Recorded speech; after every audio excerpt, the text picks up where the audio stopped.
بسم اللہ الرحمن الرحیم۔ معزز و محترم سامعین و ناظرین، اللہ کے نبی صلی اللہ تعالیٰ علیہ وسلم کا فرمان علی شان جو دلوں کو تسکین کا سامان مہیا کرتا ہے، حضور نے پہاڑ پہ اپنے صحابہ کرام کے پاس کھڑے ہو کر جو حکم ارشاد فرمایا، سبحان اللہ، جس سے صحابہ کرام کی تصدیق بھی ثابت ہوتی ہے اور حضور صلی اللہ تعالیٰ علیہ وسلم کا علم غیب بھی ثابت ہوتا ہے۔ آپ سنیے اور کلیجہ ٹھنڈا کیجئے۔ ان قتادہ ان انس بن مالک رضی اللہ تعالیٰ عنہ حدثہم، حضرت قتادہ فرماتے ہیں کہ ہمیں انس بن مالک رضی اللہ تعالیٰ عنہ نے ارشاد فرمایا،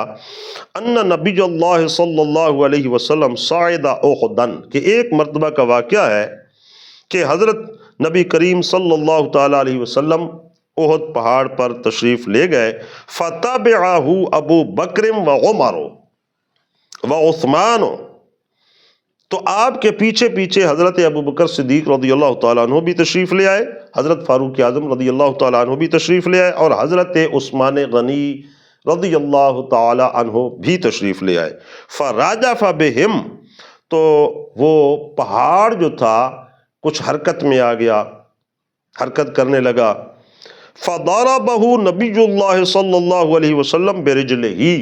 تو حضور صلی اللہ علیہ وسلم نے احد پہاڑ کو اپنے پاؤں کی ضرب مبارک لگا کر فرمایا، قال اثبت احد، اے احد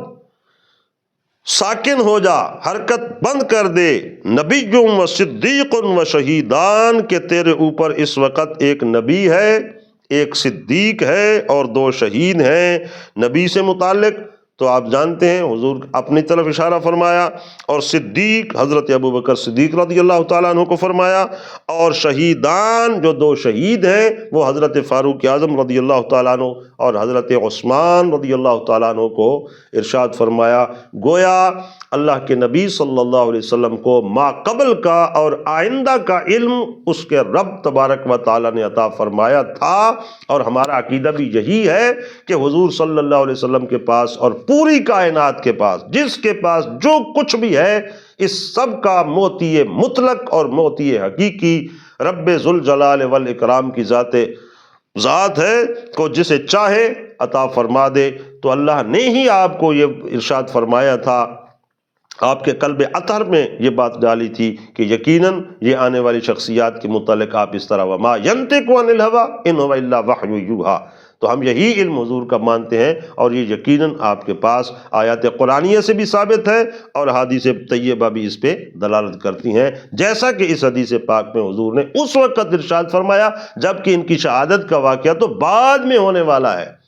اور یہ صدیق کا لقب بھی اس وقت حضور نے فرمایا کہ ایک صدیق ہے اور دو شہید ہیں۔ اللہ تعالیٰ جملہ صحابہ و آل بیت اور حضور کی محبت عطا فرمائے۔